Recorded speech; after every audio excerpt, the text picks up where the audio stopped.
And I guess at this point, we may as well just get started right on time. So hi, everyone. Depending on where you're connecting from, good morning, good afternoon, or good evening, as we learned from the pandemic with these webinars. Thank you very much for joining. So today, we're going to be talking about cellular agriculture. In this webinar, there's in partnership with Agrifood-Tech Italia, an organization that Sharon is going to be talking about you in a second. And I think obviously I'm joined by Ahmed Khan, who's the CEO and founder of CellAgri. So if anyone doesn't know him, he's going to introduce himself in a second too. So I guess we just get started. So let me give you a little bit of background about Forward Fooding, and Sharon is going to do the same about Agrifood-Tech Italia. Right on. So let me change slide. Okay. So the agenda, yeah, as mentioned, basically we're going to be talking about a little bit what we do at Forward Fooding, a little bit about Agrifood-Tech Italia, and then there's going to be the fire chat with Ahmed. And then finally, a little bit of Q&A sessions if there's any questions from the public. So at Forward Fooding, what do we do? Well, basically, our mission is really to help connecting all the ecosystem players in the agri-food-tech space, right? So we're talking about startups, corporates, but also investors, ecosystem enablers such as university research and food tech enthusiasts alike, to basically help redesign the food systems as we know it and enabling collaborations across all these players altogether.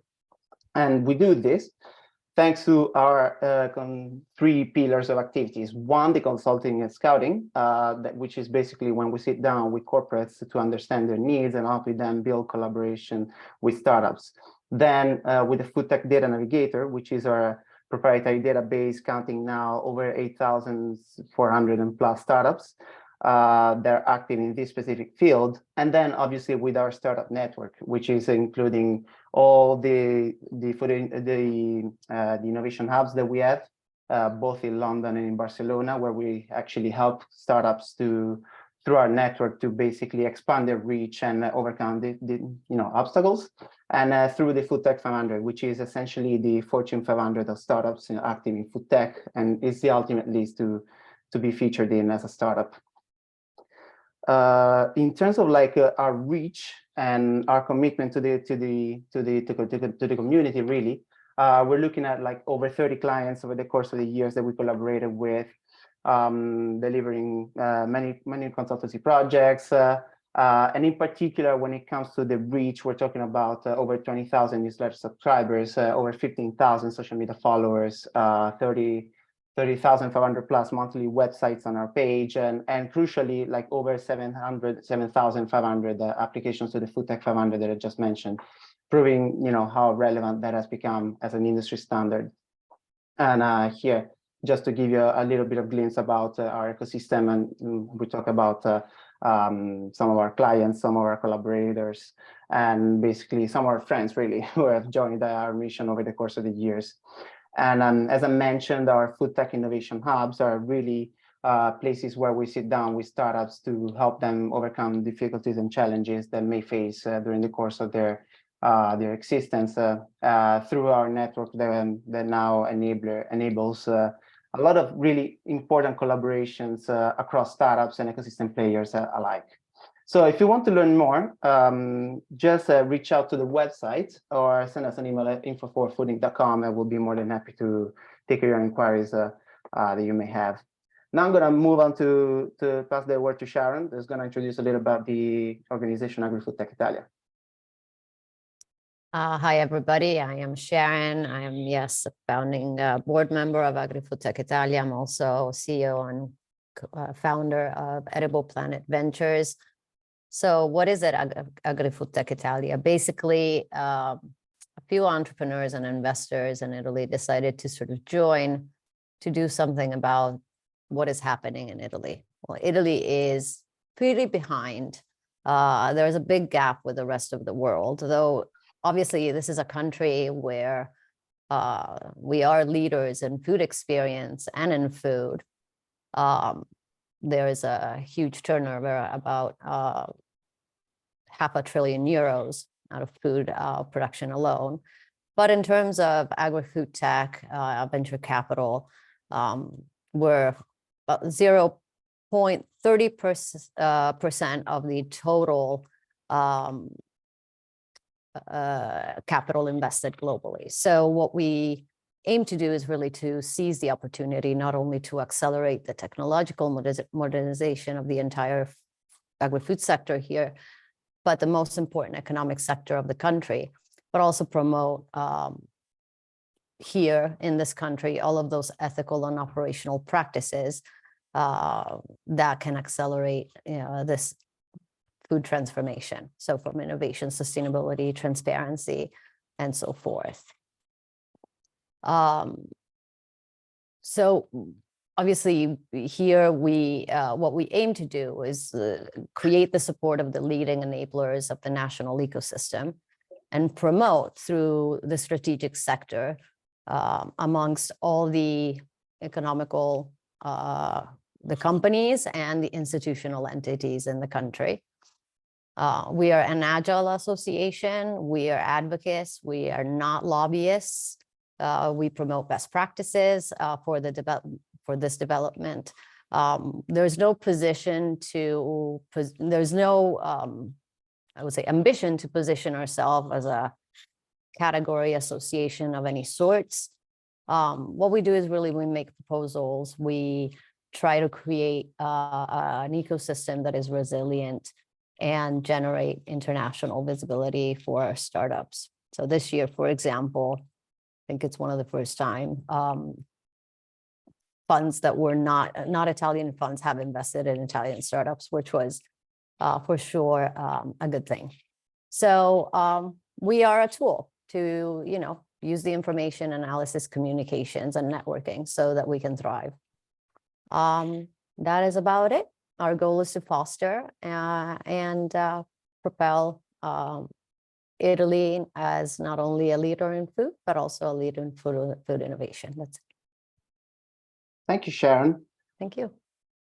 Right. So I think that it's time to go into a little bit of the topic of today's webinar, which is really much about what cell-based is as a technology applied to meat and what really is the future of this space. I swear I'm going to give Ahmed the word in a second. I just wanted to bring everyone to speed in terms of numbers so that we're on the same page in terms of what this ecosystem looks like.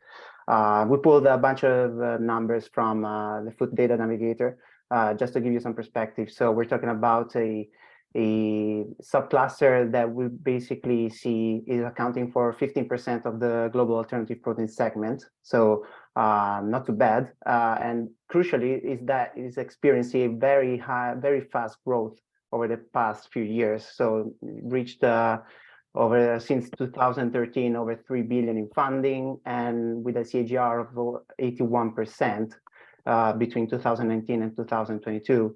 Which compared to the 29% of the alternative protein segment as a whole gives a very good idea of how important and relevant is acquiring this specific segment of the market of the alternative proteins. And now for the all-waited time, here we are with Ahmed. Ahmed, if you want to just introduce yourself in a second, then we're gonna deep dive into it. Yeah, thank you, Leo, and the Forward Fooding and everyone for having me here. Great to be part of this virtual event. My name is Ahmed Khan. I'm the founder and editor of CellAgri. We are a news and market insights platform that focuses on the future of food with cell agriculture. Cell agriculture, for our mission, considers both the cultivated cell-based sector when it comes to meat, some dairy and collagen, as well as what we call acellular agriculture, or what some call precision fermentation these days. At CellAgri, we run the field's main newsletter that goes out every week with the latest insights and analyses on what's going on in the cell agriculture food ecosystem, as well as other companies applying cell agriculture to a broad range of other applications like textiles, clothing, or even plant cell culturing. Thank you, Matt. So I guess heads up for all of the audience out there. We're gonna have a fireside chat, obviously, but if you have any questions, do feel free to put your question in the chat, and we're gonna try to address it when we're done with our questions. So Ahmed, I guess as a starter, I would like to ask you if you can just give us a little bit of a crash course on cellular agriculture to the virtual room and to those that may not have any scientific background, or if it's the first time that they're hearing about this and they just joined because they're curious. Kudos on that. It would be great, yeah, if you can give us a little bit of an overview about the technology. Sure thing. So cell agriculture is the field of producing animal products or other food products from cell cultures directly instead of raising animals or other crops for them. And compared to conventional animal agriculture, by using cells directly to produce these animal products like meat, dairy, seafood, or even collagen or leather, for example, cell agriculture promises to be a more sustainable way of producing these products that we want, whether it's meat, dairy, or materials like leather. And we typically break down cell agriculture into a few categories, like I mentioned right now: cultivated cell-based on one hand, where companies are looking to make a range of products like cell-based meats, from beef, chicken, pork, to a range of seafoods and even fat, to use acellular products or precision fermentation, in which companies are using microorganisms with bacteria, yeast, or other microorganisms like fungi to produce animal proteins of interest, let's say dairy proteins, egg white proteins, or versatile proteins like collagen for a wide range of applications over there.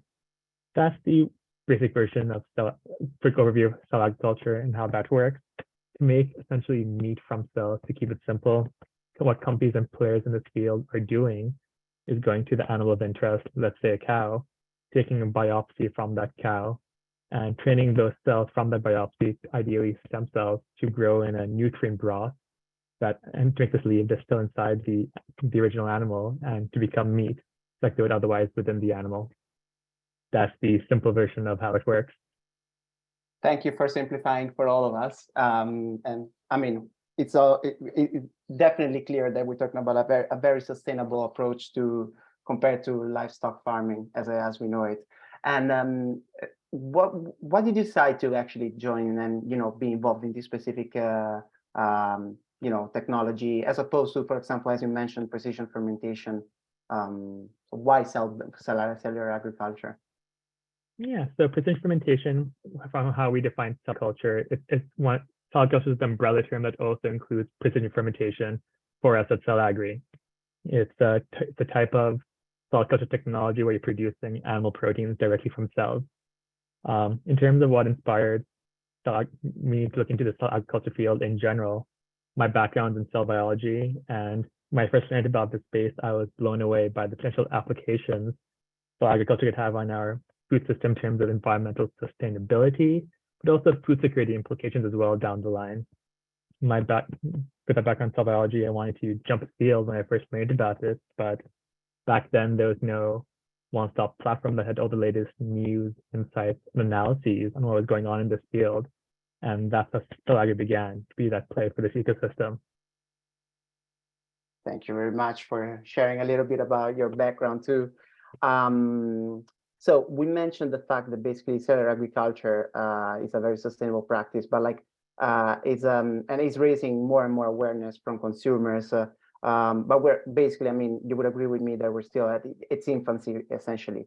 Could you just give us a little bit of a recap about the key challenges that this industry is currently facing? I'm talking about, for example, scalability, regulation, and even the perception from consumers, which ultimately are going to be the ones that the success or the failure of this technology in market application. Yeah, sure thing. So there definitely has been an explosion of interest around the world about the cell agriculture food field, particularly on the cell-based meat side of this ecosystem. And you addressed some of those three main challenges right now that the field is facing: scaling product technologies, regulation, as well as public perception. And when it comes to scaling production, what we're talking about is how companies and startups can move their production from lab bench scale all the way to future to commercial scale production to ensure that this field can become part of a viable future food system. And in order for the cell-based meat field to do that, previously it's been identified that there are 4 key technical areas of the field to address, from cell line development, cell culture media formulation, bioreactor development, as well as scaffolding texture technology. Happy to break these down at a later question, otherwise I could talk about this all day long. Regarding... You go. Sorry? No, go ahead, sorry. Yeah, those are the scaling technology challenges that this field will need to address moving forward to help develop essentially a viable supply chain for cell culture meat to come to market one day at a large enough scale.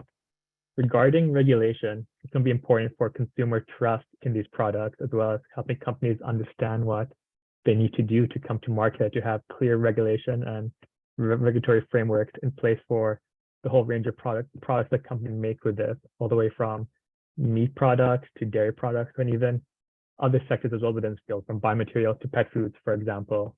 Regulation will be really important for that, for companies to understand how they need to scale and guide the processes as well. At the early stage, only Singapore has given regulatory approval for both cell-cultured dairy and cell-based meats at the moment in time. And concerning around the world, companies have shared in the last year that they're interested in shifting or setting up some base in Singapore. Really tells you the role that regulation can play in incentivizing where companies can set up. And you mentioned public perceptions right there as well. Ultimately, that's going to be the biggest challenge for this field. We can establish the safest regulatory framework to scale this field to market, but ultimately it comes to consumers accepting and wanting these products. And a key part of that, at least at this point, is communication. Not just explaining how these products are made from the cell onwards, but also why companies are doing, why are scientists and startups all around the world looking to make food from cells when we have animals out there. So it's about breaking down why companies are doing this, from the environmental sustainability potential, public health implications, animal welfare, and explaining to the consumers this is the why and this is how we're going to do it to address these challenges. Consumer perception, in one way, will be one of the biggest deals in this field in the line. Yeah, thank you for the thorough explanation. Yeah, obviously, I mean, if the consumers are not going to buy it, there's no very much point in actually developing this technology. So it's definitely crucial to gain their trust. So talking about a little bit of the industry and the recent news that we've seen, we noted, well, you know, it's made headlines. Upside Foods recently raising $400 million in Series C, and also receiving the FDA approval, which is undoubtedly a very important milestone. But we're also seeing quite a bit of M&A activity, if you will, from the likes of Stakeholder Foods, the Upside Foods, really, but also Shock Meats. So companies based in very different geographies. We're talking about Israel, Singapore, the US. So in your opinion, are we about to see a basically like wave of acquisitions? And in general, like, do you think that it's better to actually acquire IP externally or to actually develop it in-house as a way of winning, you know, market fitness, really? Interesting question. You've started off with Upside Foods' $400 million funding round. Sure. To date, that has been the largest investment round for a cellular agriculture food company. And it really just highlights how the investment landscape in this field has exploded in the last few years. According to the CellAgri database, over $4 billion has now been invested in the cell agriculture food ecosystem, of which $2 billion of that came in 2021 alone. Approximately half of that was raised in 2022. Even though there was much less raised in 2022, a few of the milestones that was reached last year was over $2 billion invested in cell-based meat companies alone, as well as over $1 billion now being invested in dairy players in the cell agriculture food field. But as you mentioned, despite the field being relatively early, it's a promising sign that we're seeing so many acquisitions at this stage. It's like the field is starting to mature. Stakeholder Foods, formerly known as Meatech 3D, they were the first company in the field to acquire another startup, a piece of meat in Belgium that was developing cell fat.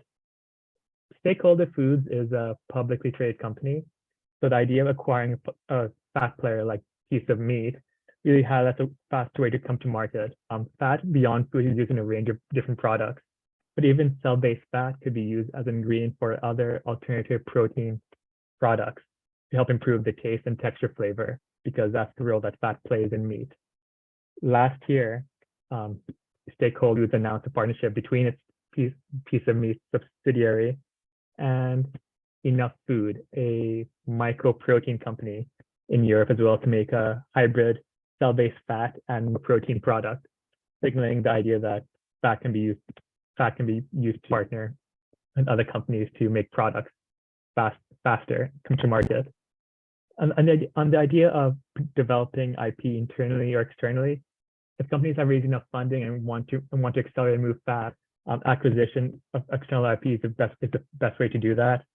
We saw that with Upside Foods acquiring Culture Decadence at the start of last year, as well as Xiaomi acquiring Gaia Foods within Singapore. Upside Foods acquisition of Culture Decadence is an interesting one. Upside Foods has always stated previously that they were interested in seafood products, but never really made any announcements about that prior to the acquisition of Culture Decadence, which was focusing on cell cultured seafood within the US. Similarly, Xiaomi has always focused on crustacean meat, not really signaling interest in red meat before acquiring Gaia Foods. So it's a fast way to bring in a wider IP portfolio to develop products. In terms of how the field moves forward now, in terms of more acquisitions, that could be interesting. If the investment landscape continues to slow down in the coming year, you may see more consolidation in that way of companies joining acqui-hires to help to ensure that field keeps on moving forward, and companies that are better funded will be able to do that. So basically, you're also saying that acquisitions may change the scope of the company, also like in terms of like where they want to, which market they want to penetrate, if only meat or also fish, or it could be. It's a very interesting take about like how acquisition could actually change the way that a company really approaches the market. Exactly. If your company wants, instead of starting from scratch again, trying to develop a whole new product line, acquiring a different player and developing your own technology off of their initial work and their initial IP can accelerate the process of applying technology from that company onto your own production system to help accelerate the next product launch.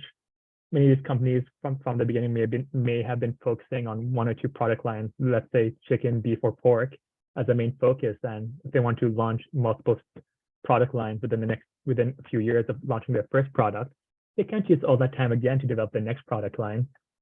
That acquisition model may help them focus on a different product line if they were not initially focusing on anything else but that one initial product line in-house. Of course, it's an easier way to actually get into more than one product. Exactly. For sure. Or alternatively, some of these products that some of these companies are focusing on may have application in a broader range of industries or activities. I mentioned piece of meat fat right now. There's also an interesting application beyond just food. Collagen is used in cosmetics, leather, as well as the nutraceutical industry as well. So some of these companies looking to develop cell-based collagen, for example, could apply a wide range there as well. Yeah, exactly. And actually, this is a nice segue to my next question, because you basically, well, you mentioned already the fact that, cellular agriculture can be used to many different outputs. So today we're talking about meat, but, there's a million different applications available. So what do you think are the most promising application of cellular agriculture that you may be aware of, that you're excited about to see in the future? Most promising. Ooh. Something that I get really excited about is the idea of how is cell agriculture and supply chain. The idea of how cell agriculture food companies and products can impact the sustainability of other companies and the sustainability of food supply chains. If this wider field scales up and comes to market in a viable manner, we could see many of these other food corporates, food players using cell agriculture products as ingredients in their own larger products to make them more successful down the line. For example, Perfect Day in the US, they've partnered with a range of larger and smaller players in the US to use their cell cultured dairy proteins as an ingredient in various ice creams and milk products, whether it's with Nestle and Mars, larger corporates, or smaller players like Cittone ice cream in the US get started. The idea of using cell agriculture foods as ingredients in these other food products is supply chains make them more sustainable. I get very excited about that idea. Also, on the idea of supply chain, when you look at developing cell-based meat supply chain, for example, it's interesting to explore the potential implications and opportunities out there. Several companies, particularly in Southeast Asia, have made partnerships with biotech and life science companies for things like developing the bioreactors. Like if more biotech and traditional life science players see an opportunity in entering the cell agriculture supply chain and ultimately becoming part of the future food supply chain, it could have implications for our food system. We're having more life science corporates inside the food system, namely, and lots of implications there, namely food players may have more competition, and how that could change our food system. Perfect. So I mean, I guess this is what really you're seeing being the impact that this technology may have on the food industry in the near future. Also because we're talking about a lot about sustainability, and I'm curious to know basically how you see cellular agriculture contributing to, well, sustainability on the one hand, but on the other hand also about global food security, because obviously at this point these two issues kind of go hand in hand. So you know, I know it's a tough question. No, so I'll address the sustainability part first. Many companies in this field are stating that once we get to scale, we'll be able to make animal products more sustainably through cell culture. For that to come true, this field needs to reach a larger scale, use renewable resources as energy supplies, and that'll be the real test for this field. Once we get to scale, can we measure the sustainability of this compared to conventional animal agriculture products? So that's going to be the sustainability promise that this field is working on. In that light, some companies in the field have already announced plans to become net zero in terms of carbon emissions while developing their own supply chain in that sustainability goal. On the idea of food security implications are absolutely massive in this field. Looking at the pandemic right now, it really highlighted the need for resilience in our food supply chains to ensure people do not lack access or availability to their food needs. And CellAg can really be a way to address that by being able to produce food anywhere and everywhere on Earth and even in outer space. Food security wasn't really a topic that's really been explored in Canada, the US, or Western Europe prior to the pandemic, but food security has actually been the major reason why there's an explosion of interest for this field across Asia, mainly Singapore, Japan, and Gulf countries in the Middle East. Being able to produce food locally without requiring resources like fertile land or land alone, frankly, countries that rely heavily on imports could in theory produce enough food for their populations locally. One of the reasons why Singapore has become a future food hub is to address its food security goals of producing 30% of their food locally by 2030, for example. Prior to that food security goal, Singapore had been importing over 90% of all their food supplies, similar in some of these Gulf countries in the Middle East. By being able to explore cell agriculture in terms of food security, there's a lot more interest for this field over there. Fantastic. So there's a lot of opportunities out there. And you also mentioned quite a bit about the supply chain, right? And the fact that there is both a pain point and a key to opportunity, unlocking the potential of cellular agriculture. But what about the other side of the token? So like when it comes to ultimately to the consumer, to the general public, what can, the average person do to really, try and help in this industry to, scale or overcome difficulties? Because obviously it's quite difficult for the general public to be involved in the supply chain, but like, is there anything else that they could do? Yeah, there are a few ways for the general public to get involved, to help support this field. Looking at the field early on, at this early stage, a lot of opportunities for people to come on board and help this industry, whether it's just raising awareness and public education about what this field is and how it works, all the way to potentially even joining players in this field. I think the main thing that the field really needs right now is more public awareness and education about what this field is. One of the best examples of this is looking at the US, Israel, and Netherlands today. Those are places where there have been relatively more conversations about cell agriculture and how it can help improve our future food system. And after years of public awareness efforts, governments there are now looking to start supporting this industry through public funds. Last year, for example, the Dutch government in Netherlands announced 60 million euros in funding to support a nonprofit consortium, CellAg Netherlands, to create a hub around this field over there and educate the public on its potential and how to make an ecosystem around that. Public awareness and education is a great first step to help develop an ecosystem and support this field in the bigger picture. Almost as a soft plug there, for people who want to keep up to date with this field, for that reason, the CellAgri newsletter goes out every week with all those details about what's going on in the field. I was about to say, it comes down to you, actually, your work as well, to educate the general public to understanding this practice, really. It's quite a bit of a responsibility. I'm glad that it's not on my shoulders. But also, yeah, I mean, it's crucial, the government involvement, as you mentioned, like otherwise we won't be able to reach the scales that we need to really see this technology be exploited at its fullest. And going back just one step, so we talked about M&As and, you know, the acquisitions from Stakeholder Foods, Upside, Shop Meats, and a few others. But there's also obviously the corporate side of things that is becoming more and more active. So I believe it was last year that JBS, which is the largest meat producer in the world, that acquired Biotech Foods, which is a cellular agriculture meat out of Spain, Bilbao to be precise. And there's also a few investments from Tyson and Cargill, two other very big players of the meat industry. So what is your take on this? And do you think there's actually more to come, or is it actually just riding the wave? So that's right. JBS did acquire Biotech Foods at the end of 2021, and that was the first time a meat corporate acquired a cell-based meat startup, and that was a big deal for the ecosystem. It signals the interest of some of these meat corp to integrate this field into their own portfolio. I will say that at the time, the announcement stated that JBS acquired Biotech Foods that started in Spain for $100 million. That's misleading.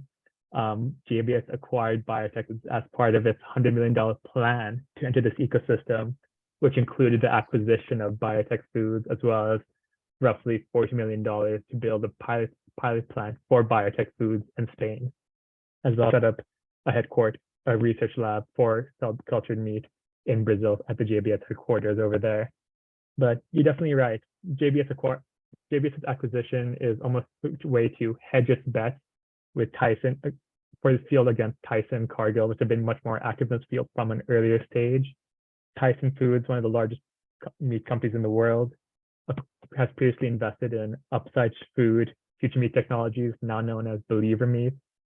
And Cargill has also been just as active, having invested in Upside Food, other farms, and Wild Type, and a few more players as well in this ecosystem.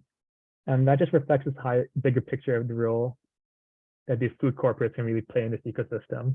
When you want to develop this wider ecosystem of future food technologies, there are many things startups in the field don't know just yet. When it comes to distribution, product launch, food processing, you name it.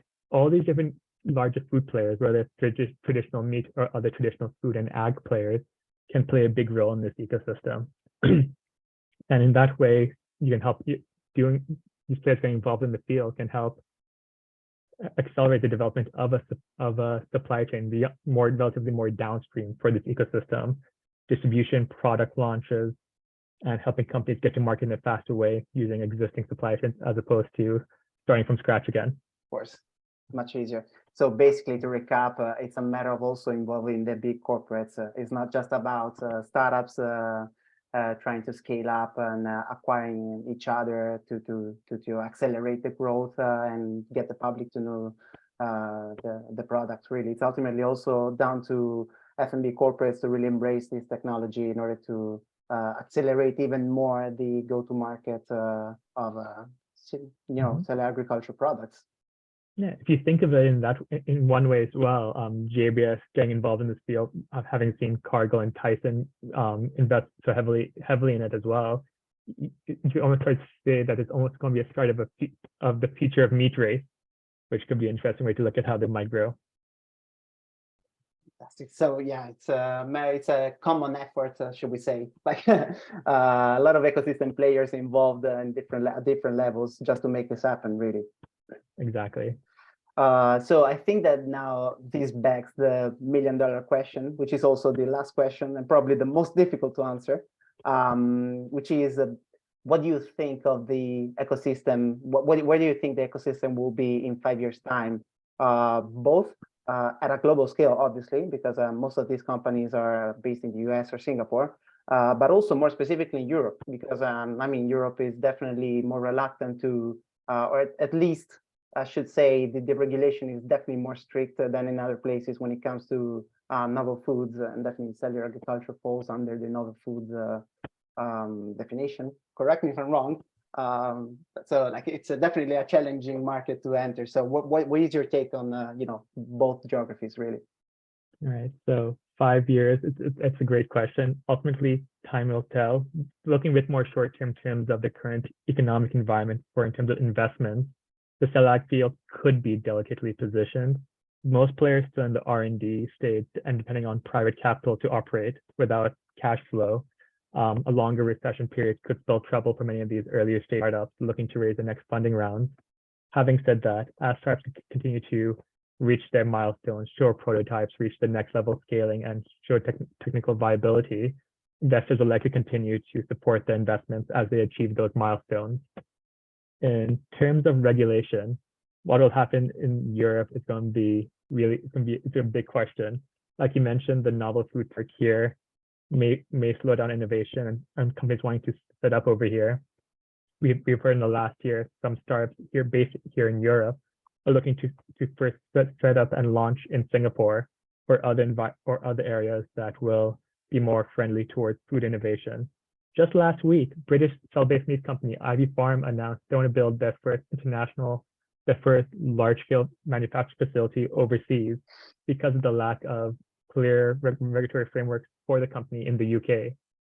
And that just shows the need more regulatory frameworks to help keep companies in Europe in that way.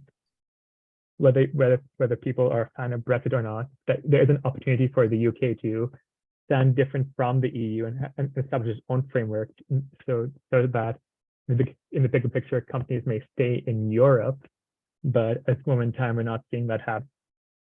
Having seen the Upside Foods receive clearance from the FDA through a no questions letter is a promising step, but in the bigger picture, Upside Foods is still only halfway through the regulatory framework in the US. Who knows how long it will take for now the USDA to review the next part of its regulatory submission. When we look at where regulation may come up next, in the bigger picture, I'm still looking at Asia for the most part. Middle East is an area of interest, particularly some of the Gulf countries, as well as possibly Japan. But we'll see how that moves forward. In Europe, it's on Europe again. The first event that put this field on the map took place in Europe in 2013. 2 Dutch scientists showed the first lab-grown burgers in London to bring this field to a global scale. The idea that was European pioneers that brought this field to the world map should incentivize more European governments to lead the way and help build that ecosystem. I already mentioned the Dutch government announced 60 million euros in funding to develop a hub there.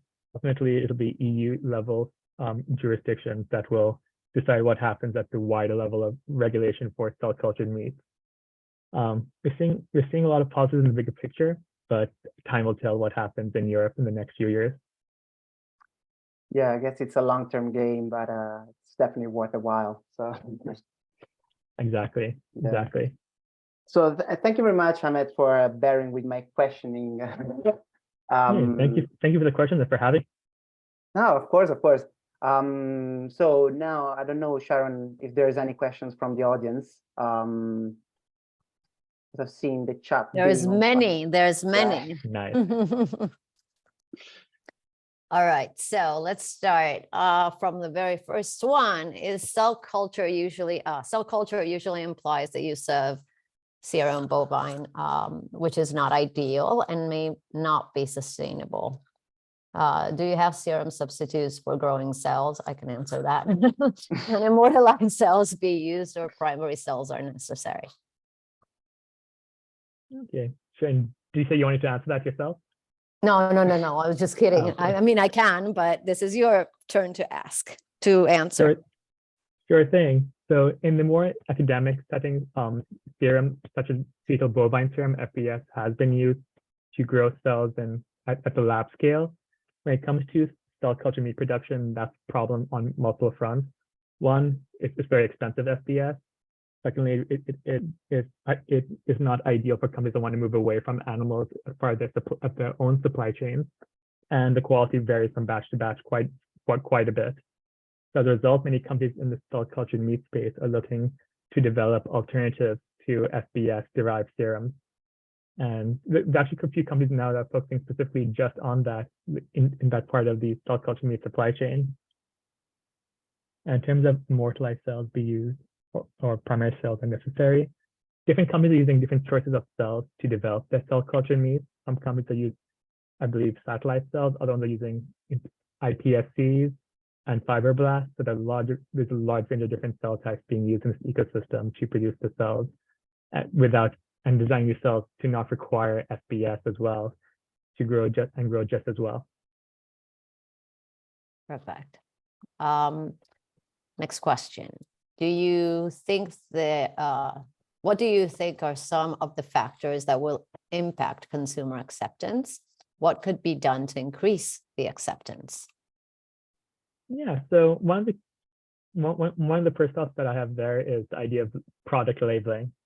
When you look at how these products are going to be labeled, letting consumers know that these are dairy products, these are meat products, will help them understand what these products frankly are, and they're more open to trying them and seeing and trying them out.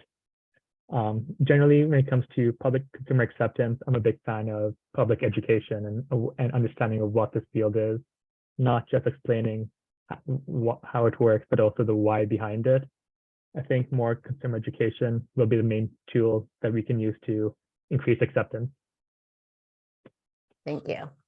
Next question. Won't there be ethical issues if companies market cell-based meat to vegetarians? I'm not sure if it's necessary to ask, but that's what it says in the actual question. It's a great question. One of the challenges that the cell-based meat field has had from its origins was when that first burger came out in 2013, journalists did not ask the average meat eater, will you eat it? They went around asking vegans and vegetarians, will you eat it? So it was almost that framing from the beginning that people thought this may have been designed for vegetarians and vegans when the actual target audience was the wider public. So I think it'd be important for companies to market these products as meat, not as meat. Some people who don't eat meat products because of the animal sourcing of it may be open to trying this. But for someone who has, let's say, allergens to certain meat products, it's very important that these are labeled as meat to make sure consumers are exactly know what they're eating. Thank you. Next question. It is said that cell-based meat is the most expensive technology at the moment instead of precision fermentation or plant-based. Can you please share your vision of how fast cell-based meat will be cheaper than conventional meat or other protein production technologies? And what do you think about the amount of clean energy we need to create true sustainable cell-based protein, or maybe precision fermented protein instead of traditional meat? Yeah, I like that question. It's you're right. Cell-based meat currently today is expensive, but let's look at the bigger picture. In 2013, that first lab-grown meat showcase was over $300,000 for those two small burgers. Fast forward to end of 2020, you can now buy cell culture chicken nuggets in Singapore for $23 each. Still pricey, but quite dramatically reduced from $300,000. In the bigger picture, for the field to reduce its cost point to be on par, if not cheaper than conventional meat, many of these scaling technologies will need to be addressed, and the field will have to be able to produce at a large scale. Without that large scale production capacity, the field may not be able to reach that price parity point to become the same price point as conventional meat. So just supporting those more technology and enabling supply chain players to be critical for the field's future. And in terms of the amount of clean energy. Yeah, you want me to repeat that or you remember it? Can you repeat that, please? Sure. What do you think about the amount of clean energy we need to create true sustainable cell-based protein or maybe precision fermentation protein instead of traditional meat? Lots of energy will be required to produce this field at scale. It'll be interesting. That amount of clean energy required raises interesting questions about where some of these facilities could actually be based in the future. For example, if these facilities are run on solar energy, you'll need a place that has a lot of sunlight. Deserts are great for that in places like the Middle East. But that may actually play a critical role in where companies actually position themselves to find the right talent to run these facilities, as well as the right sorts of clean energy to make sure that these facilities are sustainable and work towards the company's goals of being a more sustainable source of food. Yeah, and I guess to go back to the beginning, I mean, right now, I think, at least for me, we are seeing some good companies doing sort of the blended, cell-based, plant-based or fermentation, which are definitely going to be cheaper, sort of that leading step to the, full cell-based meat. Next question. What about the financial numbers? If we go a bit advanced with bioreactor parks, and et cetera, for the production facilities and the currently available market, I couldn't see quite a match. What's your take? I'm not sure if I follow what that question means. Me neither. Hold on a second, because so I guess what are financial numbers? I think what he means is if we look at bioreactors or production facilities and the available market today, he doesn't really see a match. What's your take on that? So I think I recently read about a stat around that idea, that if you take all the bioreactor capacity currently around existing in the world today and apply that to cell cultured meat, field will still not be able to produce enough as 1% of the US's meat supply or meat demand. The idea that the field needs a lot more bioreactor capacity than currently exists today.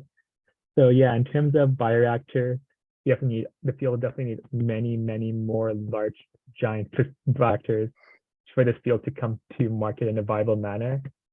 That raises quite a few questions and concerns for the viability of the field alone. Some companies have stated in the past that they envision bioreactors to scale up 200,000 liters to 50,000 liters, scales that haven't existed before, let alone for animal cells to go in. It's an interesting question to see how viable that actually is for the cells to survive and grow in.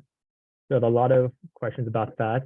And that's not even touching how expensive bioreactors actually are to produce and to run. Thank you. Yeah, and I think we've seen quite a bit of repurposing from the pharma industry, right? Because it's probably the cheapest way to go about it. I think so. When comparing costs of cell-based meat versus traditional meat production, how are subsidies distorting true cost? Great question. I've wondered that. I can't say I found an answer to that, but that's a fascinating question on the role of subsidies playing in how much traditional meat costs versus what potentially the real cost would be without the subsidies. Also, it's the question what the price of cell cultured meat products could be in the future if certain of those subsidies are allocated to that field as well. Yeah, and I think that goes around on all types of agriculture as well. Exactly. So next question. When asking consumers have raised a few concerns. Can the nutritional content replicate natural growing conditions? Will the technology be able to effectively match the micronutrient profile of farm-grown meat? The nutrient profile of cell cultured meat, that's a great topic to explore. Companies in the field state that in the future they will be able to make meat that matches the profile as conventional meat in terms of the nutrition. potentially in the future, maybe even make it healthier. But companies are currently stating that they can do that. Could possibly also personalize all your foods. Safety of the production method is also often questioned. How transparent can cell-based meat companies be without having to give away proprietary information? Or I would add also, if we don't maybe know exactly, for example, what the scaffolding is made out of. That's a really great question for product safety and food safety and consumer trust in this field. When companies do the regulatory approval process, based on which jurisdiction you are in, companies may be required or maybe given the option to publicly disclose what the government dossier was, or keep that closed. Right now in the US, for example, when Upside Foods went through the FDA clearance where it received that no questions letter, the Upside Foods published over 100-page document outlining its submission to the FDA. So in that way, the company is trying to share a bit more about what its process was. But in the bigger picture, though, it's a great question about whether companies can share everything about the safety profile without giving away its IP. I imagine when the regulators will still be able to see that IP information, confidential information, and make the calls on whether this has impact on consumer safety or not. Got it. Next question. A question about energy and the material balance of cell agriculture versus classic agriculture. I have read multiple times that CellAg poses less influence on the environment. It is clear that classic livestock farming is harmful for the planet due to classic flow of energy, materials, from crops to animals. So to get meat, we need to grow 3 times more crop to feed animals, but we also need to feed cells in tissue culture. They also need to get carbohydrates and proteins to make possible for cells to grow and multiply. So I think the only source of this carbohydrate and proteins and fats, as well as from plants initially, isn't it? I guess that's a question. If so, how can we get this dramatical improvement and reduction of negative influence of livestock farming on the environment via movement from classic farming to CellAg? Leah, we were almost discussing this idea earlier of molecular farming. What some companies in the cell agriculture field are doing to almost overlap on the idea of feed. Feed is exploring using plant-based biotechnology expression platforms to produce the growth factors for the cell culture media formulation for this field. And that could have an interesting implication similar to what this question was asking about, the idea of instead of farmers raising crops for animal feed, in the future, perhaps these same farmers are growing crops that contain the cell feed to feed these cells. And it almost allows for a smooth transition for farmers to move from supplying animal feed to supplying feed for cell culture meat in the future. Thank you. One more. What opportunities and/or threats do you see from traditional companies with the emergence of CellAg? The threats. Ooh. So I think when generally most novel technologies, incumbents either are open to them or they typically stay away at first, concerned about what that may mean for them. Right now, in terms of what we're seeing right now in terms of challenges for this ecosystem has been mostly around labeling laws in the US about what could plant-based and cell culture meat products in the future be labeled as. Ultimately, for consumer safety and understanding what these products are, they'll need to be labeled as meat, seafood, etc., for consumers to understand what they may be purchasing in the future. In terms of the bigger picture, I think many traditional food companies and agriculture players will realize that if this becomes a vital part of our future food system, they'll need to integrate it somehow or the other, either as an ingredient for their own products to improve the sustainability of their own foods, or explore a new market opportunity where they can become a supply chain player for the cell agriculture field. So I wouldn't say too much of a threat, but a lot of different opportunities at this point in time. Thank you. And does anybody else have any questions? We still have very few minutes, a couple of minutes for a very last question, I guess.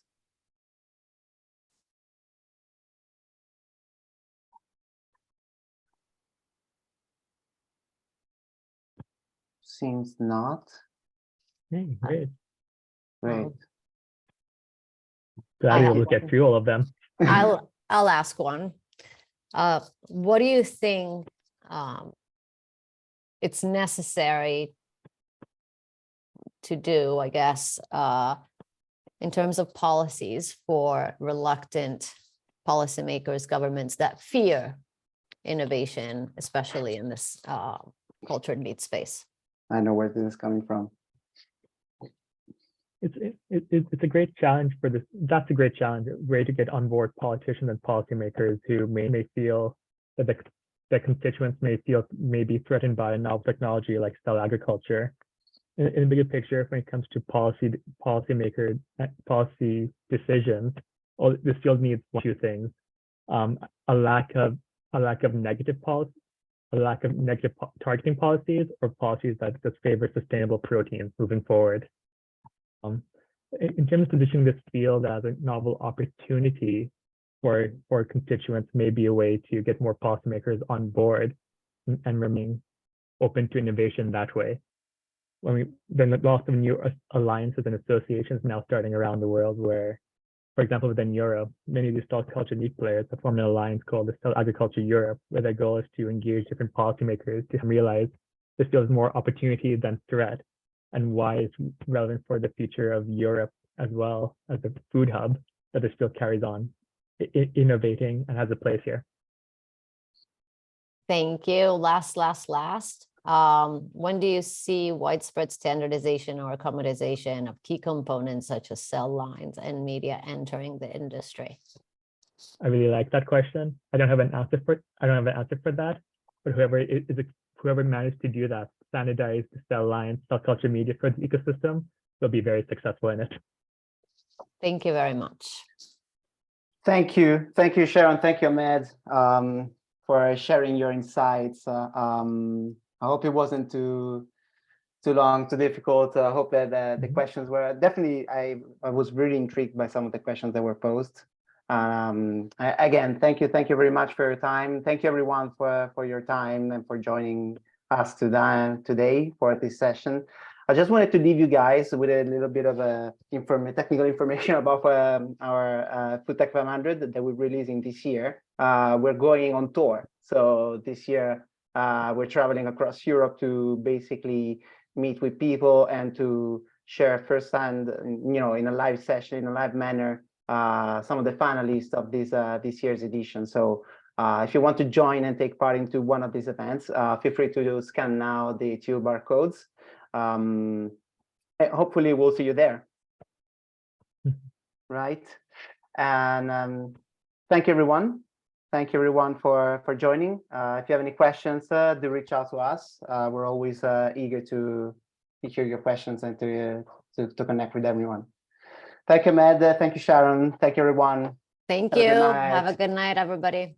Bye-bye. Thank you. Bye.